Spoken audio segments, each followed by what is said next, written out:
दोस्तों south India के Kodagu district के पास में एक साई सेंचुरी है जो कि प्राइवेट वाइल्ड लाइफ सेंचुरी है जिसको ओन करते हैं पैमेला गैले मल्होत्रा और इसी के साथ साथ अनिल मल्होत्रा, जो कि 1991 से एक ऐसे रेन फॉरेस्ट को दोबारा से रीप्लांट करने में लगे हुए हैं जो कि एक वक्त पे ऑलमोस्ट डेड ही हो गया था, जहां पर इनकी 26 साल की मेहनत ने इस 300 एकड़ के जंगल को दोबारा से जिंदा किया, जहां पर 200 ग्लोबली इंडेंजर स्पीशीज रहती है एनिमल और प्लांट्स की। दोस्तों दुनिया की कई सारी वेस्टर्न कंट्रीज ऐसी हैं जहां के बच्चे जो होते हैं टीनेज में जब होते हैं वो अपने माँ बाप को छोड़ के अलग से रहना शुरू कर देते हैं और अलग से अपनी लाइफ गुजारना शुरू कर देते हैं। वहां का लाइफस्टाइल कुछ ऐसा ही है। लेकिन एशिया की कंट्री चाइना के अंदर 60 के बाद में जब उनके पेरेंट्स की उम्र 60 साल हो जाती है तो उनको छोड़ा नहीं जा सकता, ये वहां पर इलीगल है। और अगर किसी मुश्किल की वजह से ऐसा करना भी पड़ता है तो अपने पेरेंट्स को फाइनेंशियल सपोर्ट देना होता है, वो भी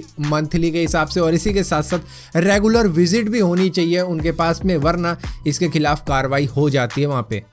तो ये तो बात अच्छी है चाइना की। दोस्तों 1939 के अंदर एक मूवी आई थी जिसका नाम था द विज़र्ड ऑफ ओज, और उस वक्त में ना तो सीजीआई हुआ करता था, ना मॉडर्न एडिटिंग सॉफ्टवेयर हुआ करते थे, ना कोई ऐसी टेक्नोलॉजी थी जिसकी वजह से वो ऐसा कोई सीन क्रिएट कर जाते, जिसकी वजह से उन्होंने एक टोर्नेडो का जो सीन क्रिएट करना था उसके लिए उन्होंने 35 फुट लंबा एक कपड़ा लिया, ऑलमोस्ट 3-4 साड़ी ले ली होगी, और उसके बाद में उनको एक साथ जोड़ने के बाद में एक क्रेन से लटकाया। क्रेन के ऊपर एक मोटर लगाई गई जिससे कि मोटर खूब तेज रोटेट हुई, जिसकी वजह से वो कपड़ा कुछ इस तरीके से घूमा जैसे कि कोई टोर्नेडो आ गया हो, जिसके बाद में वो सीन शूट किया गया था। और फिल्म में देखने पर ऐसा ही लगा जैसे टोर्नेडो ही आ रहा है, तो इस आर्टिस्ट को काफी शाबाशी भी मिली थी इस सीन को क्रिएट करने के लिए। दोस्तों 2013 के वक्त में एक मूवी आई थी सेविंग मिस्टर बैंक्स, जिसके अंदर टॉम हैंक्स ने वाल्ट डिज्नी का कैरेक्टर निभाया था, जहां पर उनकी एक फोटोग्राफ सामने आई थी, पेंटिंग टाइप की ही थी वो, जहां पर उनके हाथ में सिगरेट थी। लेकिन इसके बाद में डिज्नी ने क्या किया कि इसको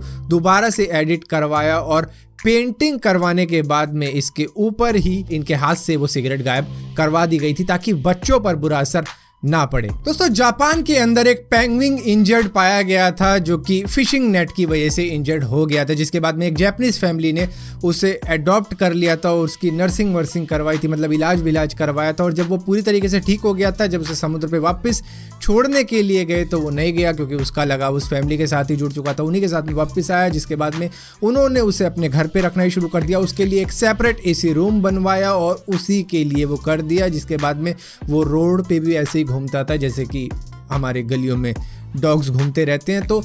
उसकी वजह से वहाँ के पड़ोसियों ने भी उसको फिश विश देना शुरू कर दिया था, और घर पे तो वो खैर रहता ही था एसी में, ऐसे नहीं कि बाहर ही भटकता रहता था, मतलब घर पे भी रहता था और बाहर वालों के साथ भी मिल जोल बढ़ गया था उसका, और खाने को भी मिल जाता था। दोस्तों 2011 में एक मूवी आई थी जिसका नाम था स्मर्फ, जहां पर एक व्हाइट वॉश्ड विलेज था स्पेन के अंदर जिसका नाम था जुस्कार, जहां पर घर मतलब ऐसे ही डल से थे, जिसकी वजह से सोनी ने यहाँ पर शूटिंग के लिए इन पूरे घर को ही ब्लू में पेंट करवा दिया था, जिसके बाद में लोग काफी ज्यादा खुश हुए उस गांव के कि चलो गांव फ्री में पेंट हो गया, और सारे घर ही ब्लू कर दिए गए थे। जिसके बाद में हुआ ये कि ये मूवी इतनी ज़्यादा हिट हो गई कि इस विलेज में ही टूरिज्म काफ़ी ज़्यादा बढ़ गया और लोग इसको दूर दूर से देखने आने लग गए, जिससे विलेज वाले और भी ज़्यादा खुश हो गए क्योंकि यहाँ पर टूरिज्म बढ़ गया था। दोस्तों 1979 के वक्त में एक गोल्ड माइनर को अलास्का के अंदर से एक वेल प्रिजर्व बॉडी मिली थी जो थी एक बाइसन की, और ये ऐसा वैसा बाइसन नहीं था, ये दरअसल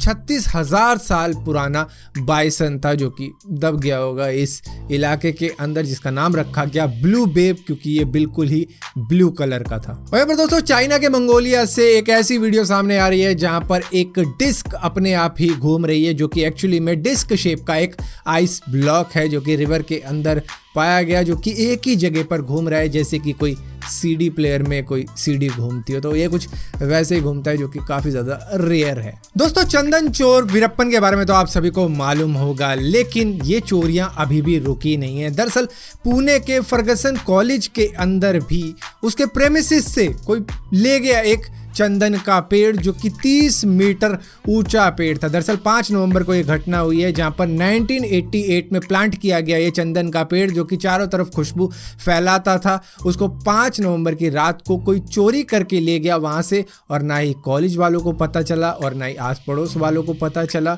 मतलब काफ़ी बड़ा होता है यार, 30 मीटर, और उसकी चोरी हो गई, किसी को मालूम नहीं चला। जबकि लोग कहते थे जब हम यहाँ से आते थे, जाते थे, घूमते थे, जॉगिंग करते थे, इसकी खुशबू मतलब मज़ा ही दिला देती थी। लेकिन जब कोई ले गया इस ट्री को तो किसी ने देखा ही नहीं। तो मतलब क्या ही कहोगे, ये मतलब अंदर के ही लोग होते हैं शायद जो इस तरीके के काम करवाते हैं। एक मतलब 32 साल की उम्र का पेड़ कट गया और कोई ले गया अपने फ़ायदे के लिए। और यहीं पर ऐसा ही होगा यहाँ पर, जहाँ पर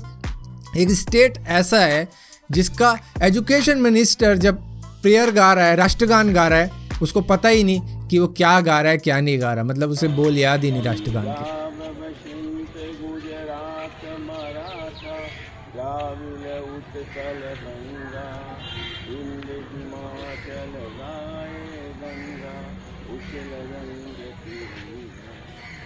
दोस्तों आप में से बहुत से लोगों ने शोले फिल्म तो जरूर देखी होगी, जिसके बहुत से सीन आइकॉनिक थे। मैं तो कहूँगा सारे ही सीन आइकॉनिक थे, जहाँ पर धर्मेंद्र यानी कि वीरू टंकी पे चढ़ जाता है बसंती से शादी करने के लिए और मौसी को मनाने के लिए कि अगर हाँ नहीं करी तो मैं टंकी से कूद जाऊंगा। इसी तरीके की हरकत एक इंदौर की लड़की ने करी, जो कि परदेसीपुरा की एक जगह थी, जहाँ पर ब्रिज के ऊपर वो चढ़ गई, जहाँ पर उससे भी ऊपर एक होर्डिंग था, उसके ऊपर चढ़कर अपने पेरेंट्स को कन्विंस करने लग गई कि जो कि अगेंस्ट थे उस लड़के के जिससे ये शादी करना चाहती थी, कि अगर तुमने मुझे इससे शादी नहीं करनी थी तो मैं यहाँ से कूद जाऊंगी। तो मतलब फिल्म देखो कितना ज़्यादा इन्फ्लुएंस करती है इनको। दोस्तों नीदरलैंड और बेल्जियम का जो बॉर्डर है वो कुछ इस तरीके से जुड़ा हुआ है कि कई घर तो थोड़े बेल्जियम की तरफ भी है, थोड़े नीदरलैंड की तरफ भी, और कई जगह पे तो ऐसा भी हुआ होगा जहाँ पर बेड लगा रखा होगा लोगों ने, आधा नीदरलैंड की तरफ जा रहा होगा और आधा बेल्जियम की तरफ जा रहा होगा। मतलब करवट ली तो बेल्जियम, नहीं ली तो